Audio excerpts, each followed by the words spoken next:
Elles sont femmes de céréaliers, d'éleveurs, de viticulteurs, en agriculture conventionnelle, biologique, raisonnée. Elles viennent de petites, moyennes ou grandes fermes implantées sur toute la France. Sont issues du monde agricole ou le découvrent jour après jour. Entre les coups de main à la ferme, la vie amoureuse et familiale, conditionnée au rythme des cultures, de la météo et des animaux, elles-mêmes salariées ou agricultrices, mères, ces femmes sont les piliers de leurs conjoints agriculteurs. Je m'appelle Marion, j'ai plaisir à discuter avec ces femmes et partager, témoigner, diffuser leurs choix de vie personnels et professionnels, ainsi que leurs joies et difficultés liées au monde agricole. Alors, à votre avis, où ça mène quand on s'aime ? Pour cet épisode, j'ai la chance de discuter avec Sarah. Nous venons de nous découvrir toutes les deux. Peux-tu brièvement te présenter ? Alors bonjour, moi c'est Sarah, je vis en Bourgogne avec mon conjoint depuis 7 ans. On a une petite fille de 3 ans qui se prénomme Olivia.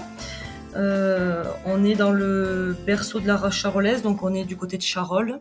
Mon conjoint est exploitant agricole depuis 8 ans maintenant, en hors cadre familial. Donc il a repris une exploitation d'une 100aine d'hectares avec une 50aine de vaches charolaises. Je ne travaille pas officiellement sur l'exploitation, j'aide beaucoup parce que j'adore ça. Moi je travaille à l'extérieur, je bosse pour un organisme de contrôle de performance en élevage allaitant. Je suis technicienne bovin-viande, spécialisée en race charolaise et limousine. Donc du coup en fait je suis toute la journée sur les exploitations, je fais de la pesée, du pointage d'animaux, je fais du suivi génétique, pas mal de conseils en alimentation, voilà, tout ce qui tourne autour de l'élevage allaitant. Ok, ça marche. Alors maintenant que le contexte est posé, on va parler un peu plus de toi et comprendre un peu comment est-ce que tu es arrivée dans cette passion autour de l'élevage et notamment du bovin. D'où viens-tu initialement et as-tu grandi dans un milieu agricole ? Je suis native de la région d'Occitanie, dans le Tarn, exactement. Je suis pas du tout fille d'agriculteur, pas du tout petite fille d'agriculteur. Moi, ma passion, elle est née par les voisins qu'on avait autour de la maison. On avait des agriculteurs qui avaient des vaches et je passais mon temps à aller voir ces vaches. Ça m'intriguait, tous ces animaux. Depuis l'âge de 4-5 ans, mon rêve, c'était d'épouser un paysan. Donc, on peut dire que le rêve est réalisé. Mes études, en fait, je les ai orientées dans l'élevage, en fait, dès le départ, et j'ai fait un bac STAV, donc scientifique agricole et du vivant. Ensuite, j'ai fait un BTS production animale parce que là, je voulais vraiment me spécialiser dans la partie animale, et j'ai terminé par une licence génétique et développement de l'élevage. Ok. Et alors, qu'est-ce que tes parents ont pensé de cette passion naissante et du fait que tu fasses tes études dans le milieu agricole ? Eh ben, ils étaient au départ étonnés. Et puis, comme ils ont vu que j'étais assez déterminée dans ce que je voulais faire, en fait, ils m'ont toujours accompagnée dans cette idée que j'avais. Et ça, c'est plus que super de savoir qu'on a ses parents derrière qui te soutiennent dans ton projet. Ok, ouais. Après donc tes études, est-ce que tu as eu des premières expériences professionnelles ? Est-ce que tu peux nous en parler un petit peu ? Oui, en fait, quand j'ai fait ma licence génétique, mon stage de fin d'études s'est déroulé à la station nationale de qualification des veaux limousins, donc à la station de l'Anneau. J'ai commencé ouvrière agricole en remplacement, chez eux. Et en fait, c'est ce qui m'a projetée dans le monde du travail en bovin allaitant, parce que voilà, j'ai rencontré les bonnes personnes au bon moment qui m'ont proposé un poste de travail en tant que technicien bovin viande. Donc j'ai commencé après dans la Creuse, où j'ai fait ce travail-là pendant 2 ans. Et après, de fil en aiguille, je suis partie sur la Saône-et-Loire, où je suis actuellement en tant que conseillère bovin viande en chambre d'agriculture. Et puis je suis revenue depuis 4 ans maintenant à l'organisme de contrôle de performance. Voilà. Ok, ça marche. Est-ce que tu peux facilement trouver du travail dans ton secteur d'activité près de la ferme de ton conjoint ? La chance qu'on a, en fait, c'est par rapport à la zone où c'est qu'on est installé, c'est qu'on est en plein cœur de l'élevage allaitant. Donc, il y a beaucoup de filières para-agricoles autour. Et du coup, quand tu es déterminé à vouloir travailler là-dedans, il y a du travail, quoi. Tu trouves facilement, ouais, je comprends, ça marche. Est-ce que tu envisages un jour de t'installer avec ton conjoint sur l'exploitation ?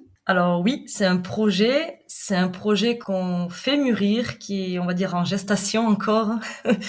Aujourd'hui, en fait, l'exploitation, elle permettrait pas du travail, il y en aurait pour 2, voire même plus, mais financièrement, on va dire elle pourrait pas m'accueillir. Donc voilà, c'est quelque chose qu'on a à cœur de faire. Après, voilà, il faut prendre son temps parce que c'est le projet d'une vie et on veut pas brûler les étapes et on veut s'assurer de pouvoir vivre de notre travail et puis faire vivre notre fille actuellement et puis s'il y a d'autres enfants plus tard, quoi. Ok, je comprends. Donc c'est en cours de maturation et on verra quand ce sera le moment opportun. Exactement. Ça marche. Alors maintenant que nous te connaissons un peu mieux, nous allons discuter ensemble de ta vie de couple et de famille. Comment et quand as-tu connu ton conjoint ? Alors, on s'est rencontrés il y a un peu plus de 7 ans maintenant. Alors c'est rigolo parce que moi je venais d'arriver en fait sur la région de Saône-et-Loire. C'était mon premier mois de travail au sein de la chambre d'agriculture et en fait lui il était en cours d'installation. C'était on va dire mon premier dossier d'installation en fait. C'est rigolo, ça n'a pas été le coup de foudre du départ. Ce qui est rigolo, c'est qu'on a appris à se connaître et puis voilà, de fil en aiguille, on s'est trouvé énormément de points communs et puis depuis, on est ensemble et ça va faire 8 ans en fin d'année. On a eu une petite fille de 3 ans. C'est une rencontre atypique, moi je trouve. Enfin, Ouais, je comprends bien. Non, c'est marrant. Du coup, donc tu parlais du rêve d'une vie de se mettre avec un agriculteur. Est-ce que tu avais quand même du coup plus d'excitation, mais est-ce que tu avais quelques craintes liées à ce métier et à faire ta vie avec un éleveur? pas du tout en fait. J'ai jamais, à aucun moment en fait de la vie que je mène, pour moi il y a aucune contrainte à être avec un paysan. J'ai l'impression d'avoir toujours, que c'était écrit, d'avoir toujours été là-dedans. Enfin, j'ai l'impression voilà d'avoir comme si j'avais vécu toute une vie là-dedans avant de le rencontrer. C'était tout naturel et j'ai aucune contrainte à être à vivre avec un éleveur quoi.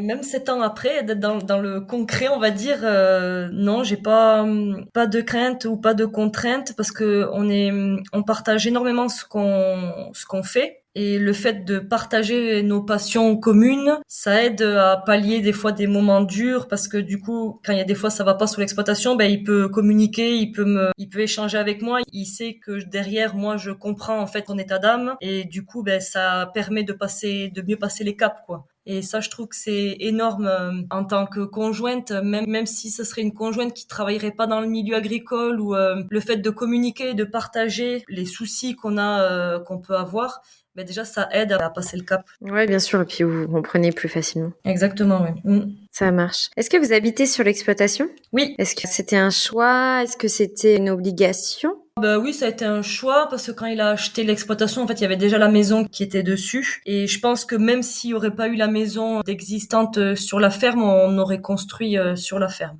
Ok. Est-ce que ça facilite votre vie de famille, votre vie de couple? Est-ce que toi, tu te voyais de toute façon habiter sur une exploitation en te mettant en couple avec un éleveur? Ah oui, complètement oui. Et puis oui, ça facilite énormément le travail à la maison ou le travail à la ferme. Je le vois encore plus quand on a un enfant en bas âge. Ça permet voilà, quand elle fait la sieste ou quand elle dort, on a la caméra dans sa chambre et des fois quand on a besoin d'aller dehors parce qu'il y a un village ou quoi, on est à 50 mètres de la maison, on sait que ça va bien parce que voilà, on est à côté et qu'il y a la caméra qui permet de faire la surveillance. Toi, donc, tu venais d'Occitanie. Est-ce que tu vivais déjà à la campagne? Est-ce que tu souhaitais de toute façon vivre à la campagne et pour quelles raisons? Alors oui, par contre, je suis pas une fille ou petite fille de paysan. Ma maison natale, elle est en plein milieu des champs pour le coup, avec en premier voisin, c'était un éleveur de vaches allaitantes. Ouais, on avait donc oui, je me voyais pas vivre ailleurs qu'à la campagne et encore moins, encore moins loin des animaux. Et qu'est-ce que t'aimes dans cette vie-là à la campagne? Qu'est-ce qui te plaît? L'espace, la liberté, la tranquillité. On va dire que c'est les trois choses qui font que ça me plaît d'être à la campagne. Ouais. Et ça se comprend bien.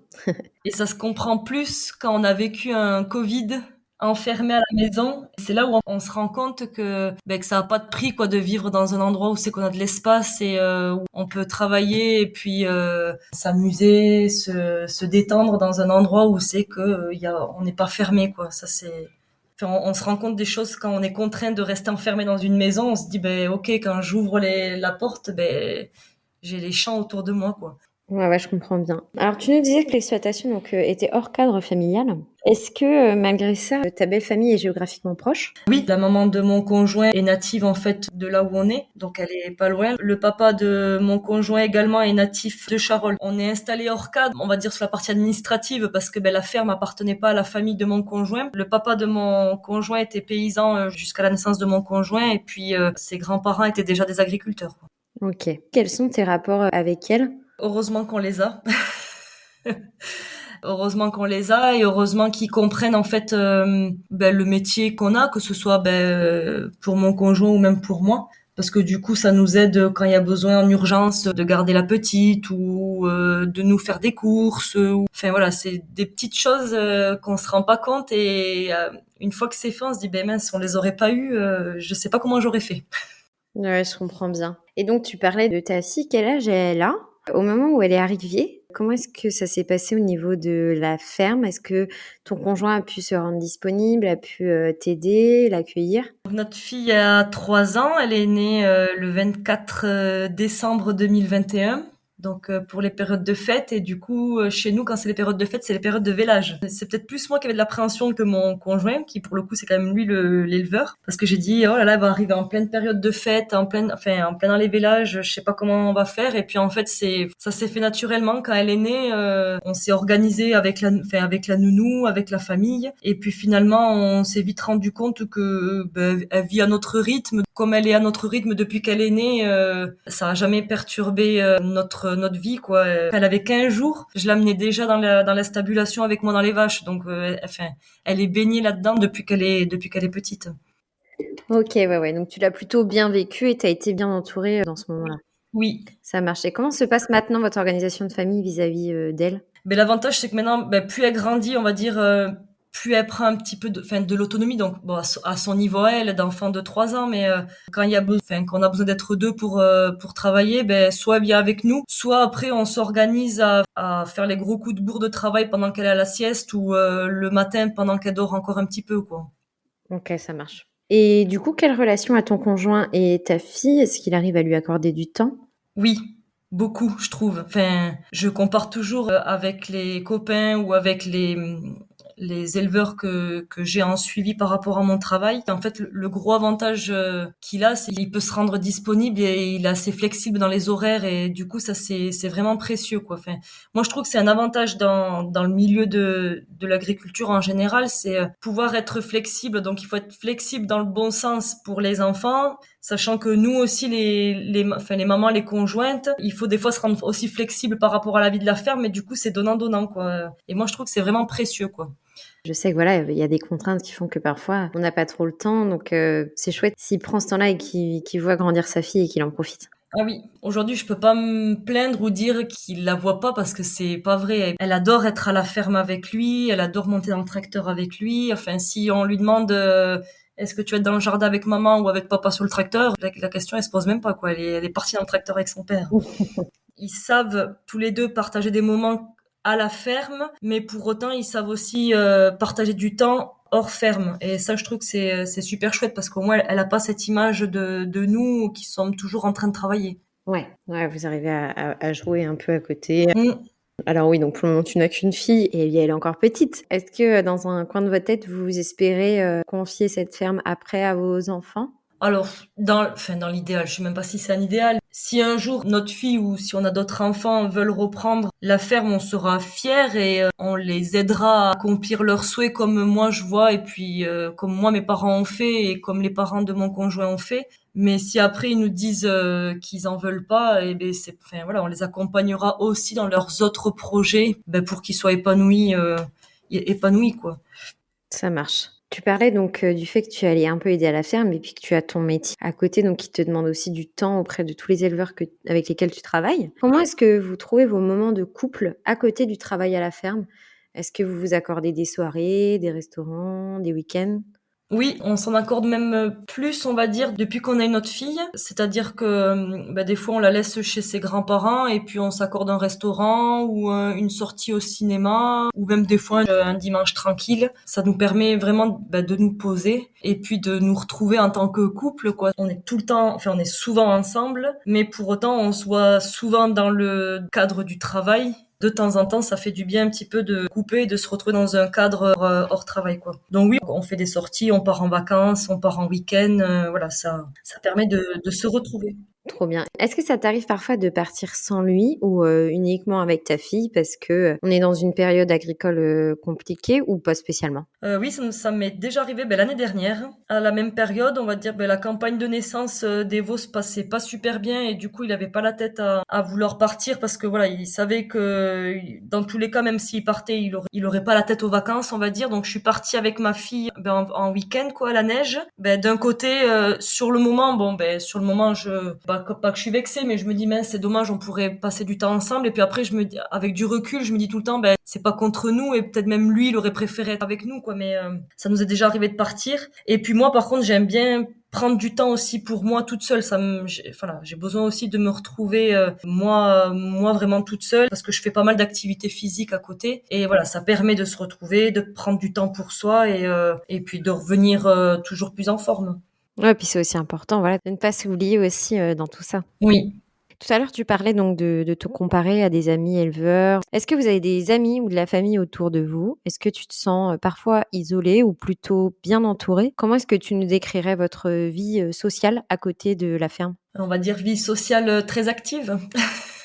On a une bonne bande de copains, pour le coup, qui sont tous du milieu agricole, avec qui on s'entend super bien et avec lesquels mon conjoint travaille beaucoup en aide, en entraide sur quand il y a des grosses tâches qui sont à la ferme pour les foins, pour les ensilages, et ça permet de faire, enfin voilà, on fait du lien et ça permet voilà d'avoir aussi du temps à passer avec les amis.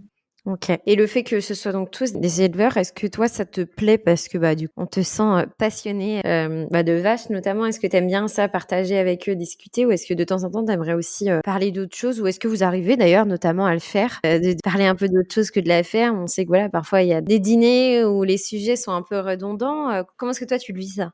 Il y a un peu des deux. Alors, il y a autant de moments où c'est que j'adore échanger en fait sur notre vie autour de la ferme, et pour autant, on a aussi des amis qui sont pas du tout du milieu. Du coup, ça nous permet de nous repositionner un petit peu et dire oh, il y a pas que la ferme dans la vie, il y a pas que les vaches dans la vie. Voilà, ça nous permet aussi de parler d'autres choses, notamment de nos passions d'à côté, de des enfants. Enfin voilà, et c'est bien aussi d'avoir un petit peu des deux quoi, parce que sinon trop ça tue.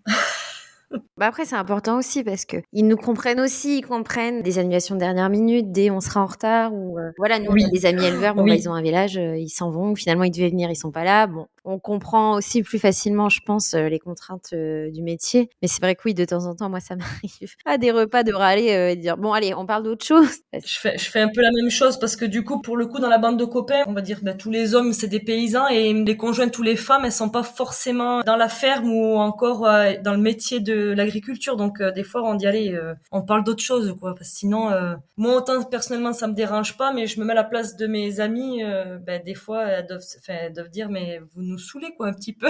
ouais, je comprends. Est-ce que tu aurais un conseil à partager à une autre femme d'agriculteur qui nous écoute? Alors si j'ai un ou des conseils, je sais pas, à partir du moment où on vit en fait avec un agriculteur, un éleveur, un céréalier, enfin peu importe, on dit souvent on prend la personne avec ses atouts et ses contraintes. Là on prend la personne avec ses atouts, ses contraintes et puis le milieu dans lequel il travaille. Le métier d'agriculteur pour moi c'est plus qu'un métier, c'est une passion, c'est un mode de vie. Le conseil que je peux donner c'est faire beaucoup de communication quand ça va et puis même quand ça va pas, comprendre en fait les choses. Et ça va dans les deux sens, quoi. Comprendre le métier de son conjoint ou de sa conjointe et vice versa. Et par contre, il faut absolument garder du temps pour soi, pour se ressourcer, se retrouver et pas s'oublier dans cette vie qui est des fois un peu débordante.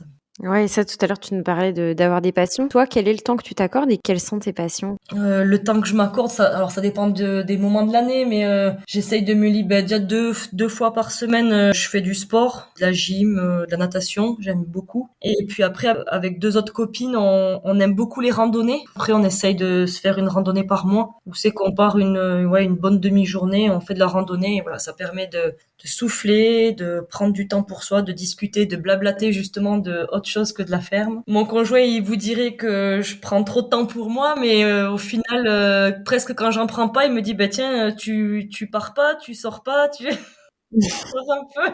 Ouais, sors un peu, ouais, je vois. Et pour conclure, qu'est-ce qui, selon toi, t'épanouit chaque jour dans ta vie de femme d'agriculteur? La passion commune, je dirais. Ouais, c'est la passion commune, pouvoir partager des choses qui nous tient à cœur, qui nous motive à se lever le matin. Je trouve que c'est hyper entraînant, quoi. Voilà, on est dans la même, sur les mêmes longueurs d'onde. Voilà, on pense les mêmes choses et ouais, ça permet de, ouais, c'est ce qui est motivant. Ouais, puis ça se sent à ton discours et ce que je trouve chouette aussi, c'est que du coup, vous partagez, cette passion-là et vos goûts pour l'élevage, tout en ayant chacun votre vie professionnelle, j'allais dire séparée et ça, je trouve ça hyper chouette aussi. Oui, c'est vrai, ouais. Et des fois, je me dis, c'est aussi le point d'équilibre qu'on a. J'ai mon travail extérieur, bon, qui reste quand même dans le milieu de l'élevage. Lui, il a sa ferme. Dès que je peux poser les bottes du travail et mettre les bottes de la maison, ben, je le fais. Je vais l'aider. C'est jamais à contre-cœur. C'est toujours pour être avec lui, l'aider, enfin, l'aider dans les tâches un peu difficiles. Du coup, tu le fais peut-être aussi, un peu plus par choix que par contrainte finalement? Exactement, oui, c'est ça. Il m'a jamais forcé en fait à venir. Il sait que dans tous les cas, si je viens pas, c'est parce que j'ai une bonne raison ou voilà, mais il sait que ça va être, si je viens, c'est parce que je l'ai voulu et que ça me fait vraiment plaisir et du coup, ben, ça le motive lui à vouloir faire des choses avec moi sur la ferme. Donc je trouve que c'est bien quoi. Ouais, trop chouette. Merci beaucoup pour cet échange. Merci à toi. Merci pour le travail que tu fais. C'est ainsi que s'achève notre échange. Si cet épisode vous a plu, n'hésitez pas à le diffuser autour de vous. Mesdames, si certains propos font écho à votre vie, ou au contraire sont bien différents de vos choix personnels et professionnels, n'hésitez pas à venir discuter avec moi dans un prochain épisode. À bientôt!